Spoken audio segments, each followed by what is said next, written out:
Hey friends, it's Gina from the Rebookery channel. Welcome to the series Finding Your Style. In these videos, I'm going to go through my old journals, my old scrapbooks, and see if I can identify when I started to develop my style. A lot of people struggle with finding what it is that makes them different than any other artist, and I'm going to invite you guys along this journey to see if I can figure out what my style is and maybe give you guys some hints, tips, and tricks too. Thanks for joining me.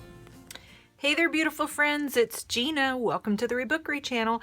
Today is episode 3 in the Finding Your Style series. This is going to be all about sampling different techniques. So back in my beginnings of my journeys of journaling, coming off of scrapbooking and figuring out how I could incorporate the scrapbooking world with this fun new freedom that I was finding with art journaling. So I started browsing the bookshelves of Barnes & Noble, and I picked this book up. It's called Scraps. It was copyright, let's see here, first edition, 2009. So I was drawn to this, and you can see I stuck a bunch of stickers on here, but I was drawn to this because of the collage. And again, I knew I had trouble with drawing, so I wasn't looking to draw. I was looking to do something that I felt like I could handle, and I could handle cutting and pasting. So that's why I was drawn to this book. And this book it became like a Bible to me. I consulted this book, oh my gosh, for a year or two. It just became my go-to. Again, I poured over every page, read every word, looked at every artist, looked at all of the creations that they had. This book was a great way for me to get my feet wet with this form of art. And after studying it, I was ready to sample collage. So about this same time, I purchased this book, Good Mail Day. This was a book about sending happy mail, and I was really excited about this because I thought, oh, now that's something I can do. I was searching, and I really wanted to try this. So I jumped in head first. I joined a couple of pen pal groups, tried to send off some letters and some postcards and stuff. And yeah, it stunk. This was not my thing. This was, I just couldn't feel it. I was having trouble with making a piece of art, pouring my heart into it, my soul into it, making it personal, and then sending it off in the mail. I know that's very selfish, but I wasn't in that space because I was feeling so good about finally accomplishing art and finally feeling like, hey, yeah, I can do this, and this stuff is kind of I'm proud of it, and then I'm gonna send it off. I just wasn't feeling this. I tried this, and it was an epic fail. And a lot of people, oh my gosh, there's so many beautiful pen pal artists out there, and I am just in awe of them, how they send out these beautiful works of art, and they're not selfish about it at all. They're ready to share their art, and I think that is such a beautiful, wonderful thing.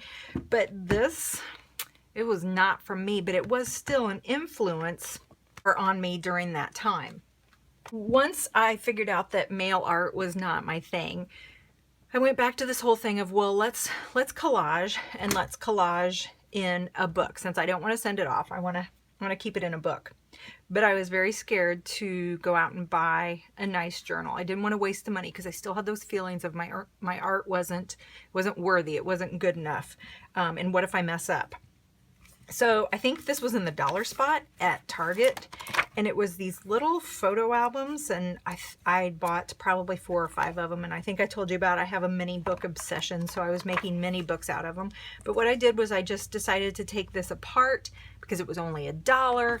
I liked the pages because it was nice and thick. This became my first true art journal. Here it is. Of course, I had to rebind it, and I added all kinds of different things and doodads to it, some different cardboard, some staples. But this was my first true art journal, and this was in the summer of 2009. Now, right away, you can see that there are influences on this cover from this book. right here, birds were a big thing when I started looking at collage. And so, you know, you can see right there where it's coming from. So in this journal, I wanted to just do art for me. So the funny thing is that in the very inside page, I guess I was afraid that I was going to forget that this was about me and my art. So I wrote like a little manifesto.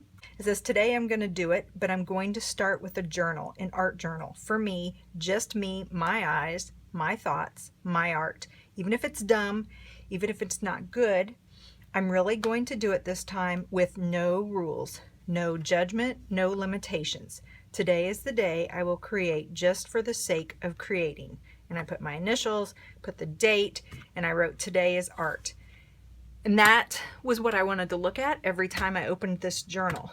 I didn't want to think about anything else except for me creating art for me. So I'm going to flip through this. I have these little pieces of paper because some of this stuff in this journal is quite personal. So I'll try to cover that up because, well, let's be honest, ain't nobody need to see my personal stuff. But you'll see in here as I go through, I was sampling different techniques. I was sampling paint. I was sampling collage. I tried to sample drawing. I'll just kind of point out maybe if I see a technique that I had used or a different medium that I had used, I'll try to point those out. For this one, I know this was like an oil pastel or a chalk pastel that I was using, and then some glitter glue. Here was where I was trying to incorporate photos, which was a big thing for me because, again, I was trying to bridge that gap between the sterileness of my scrapbooking and this creative freedom of art journaling. This was one of the very first times I tore up a book and tried to turn it into an art journal page. So it's actually sad, this drawing of a mushroom. It looks like a gigantic spaceship back here. But then these were pages from an old children's book. And I cut out the clouds, and I think that's colored pencil back behind there. I glued some buttons on. This was, I would love to say, something that I totally original, totally just used a photo, but I staged this. And even though it's beautiful and I love it, it feels plastic to me because I asked my son to go out and actually pose like this. I knew in my mind what I wanted this to look like. I wanted paint splatters. I wanted to use some candy wrappers. I don't know where I came up with this saying. That probably was something that I came up with on my own. I don't think that this idea was original to me. I think somewhere, I don't know where, but somewhere along the lines, I had seen something similar to this, and that's where it came from. So while this is really cool, it doesn't make me extremely happy because I know it was staged, and I didn't want my stuff to be staged, but it's okay because I played around. I got to play around with watercolors. I got to play around with using photos and watercolors and doing that juxtaposition between something that is very ethereal looking and then something that is very sharp like a photograph. So it's okay. I was playing. I was fine with that. Here's one that I really like. This is just my son, who was young at the time, was doing art along with me, and these were some of the things he had drawn, and I just cut them out and put them in this journal. And that to me, I look back and I'm like, now that is awesome. That's what I wanted my journals to turn into. This was the beginnings of my true art journaling style. What I see in this is I have a photo of my son, so I've made it personal. I've bent the rules by not using manufactured alphabet stickers, which was something I was trying to get away from. There's nothing wrong with those. I just didn't want my layouts to be loaded with them because I wanted my layouts, I wanted my art journaling to be as personal as possible. So anytime I could cut out my own lettering, I did, or make my own letters. Fabric, I had some vintage fabric here, and stitching. A huge thing that today I'm still into. Looking back, I see here's where I started to take text and cut it apart into phrases. And then my journaling was just a simple statement. I wish it would slow down. In this journal, I really started to wrap my brain around the concept of time and how it flies, and my children were not going to be young forever. And that was a huge revelation for me. I know it sounds silly, but that was a huge revelation for me. So in this journal, I really talked a lot about time and how time goes by so fast. You wouldn't know that I did this back in 2009. I mean, I'm looking at it now and I'm like, oh, I could have done this yesterday. I mean, this is so like my style today. Playing around, colored pencils, crayons, stickers. Here's another one where I could totally think that this is something that I had done today. So here are the things that I notice. Fabric, stitching, photos.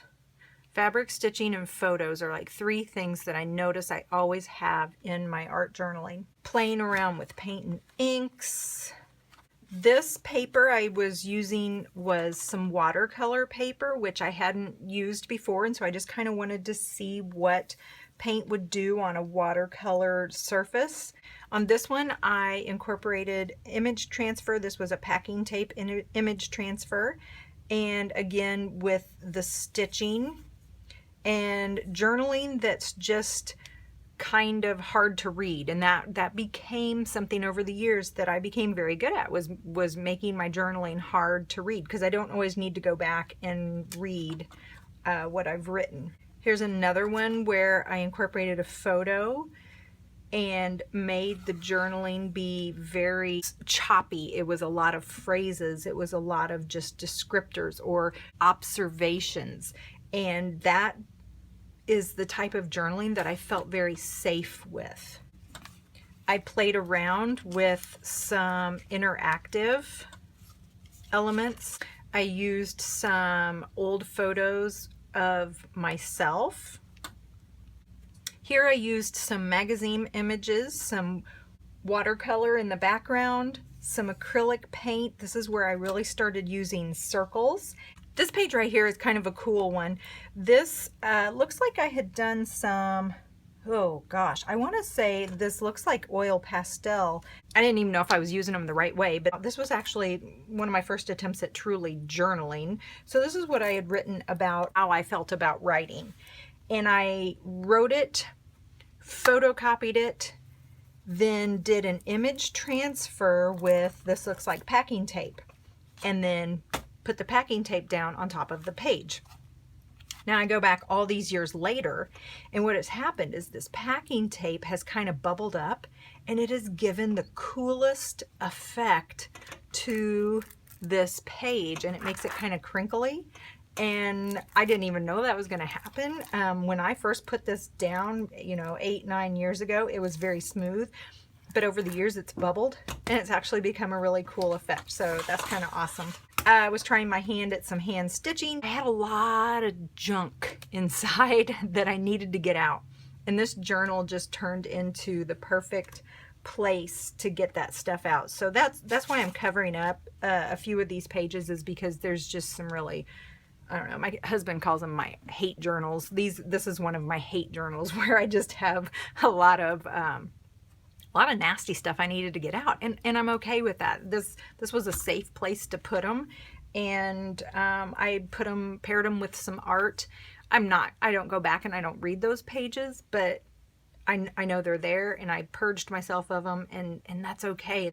That's what this journal was about. It was about me kind of just getting these things out of my head.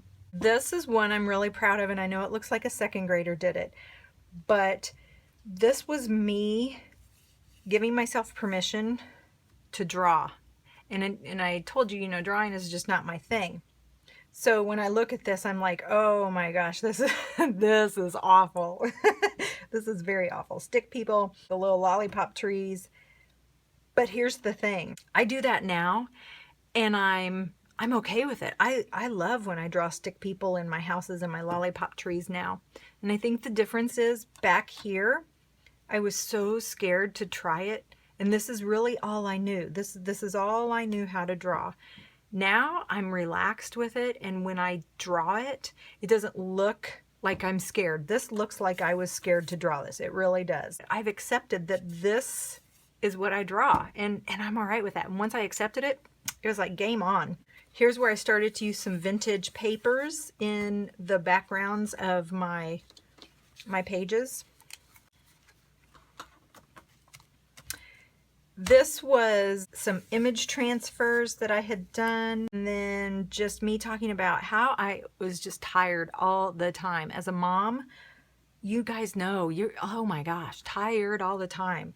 And funny, because up here at the very beginning, this page right here, where it has all the threes, this was about, I don't know what it is, 3 o'clock is the death hour for me, especially when my kids were little. This, I would be so tired at 3 o'clock in the afternoon, I wanted to cry. That's how tired I was. Here's another one where I pulled in photos.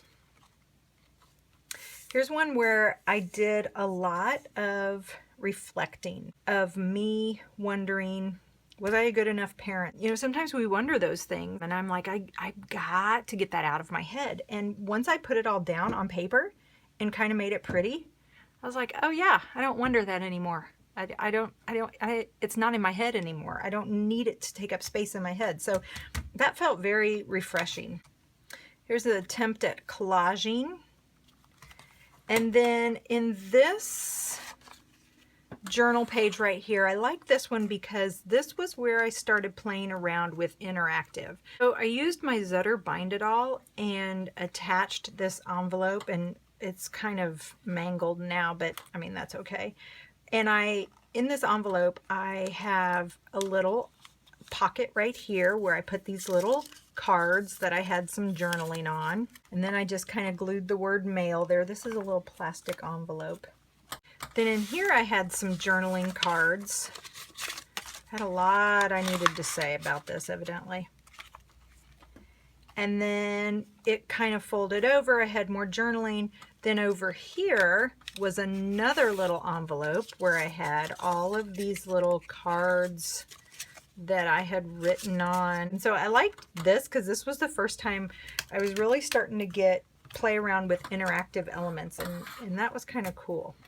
Okay, so here are my takeaways from this journal flip through and this episode.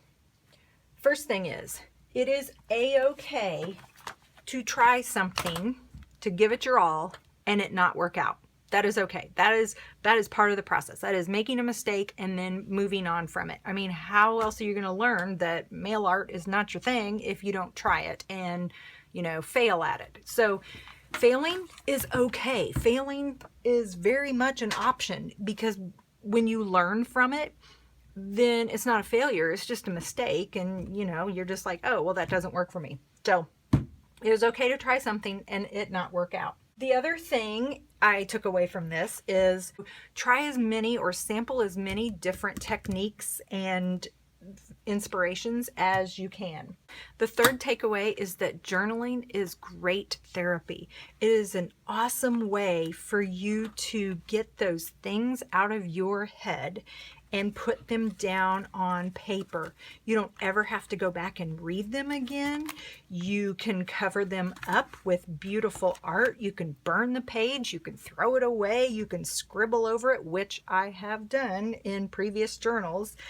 So journaling is a great place to clear your head. And the fourth takeaway I have from this episode is, while I love collage, some of the pieces in my collage have to be something personal to me. And for me, it meant something authentic, like photos, some of my own kids' artwork, some of my own artwork, some remnants that reminded me of something from the past.